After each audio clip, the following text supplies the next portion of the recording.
आज हम इस बोतल की मदद से बनाने वाले हैं अपने साइकिल के लिए बहुत ही लाजवाब साइकिल जो आप कहीं भी रोड पे घर में फेंके रहते हैं तो भी बना सकते हैं अपने छोटे भाई के लिए, बहन के लिए, अपने ब्रदर्स के लिए।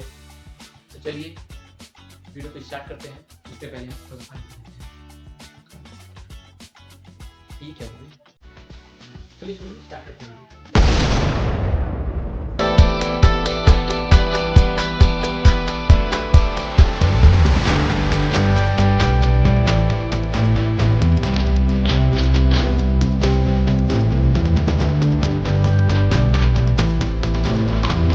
5 hours later.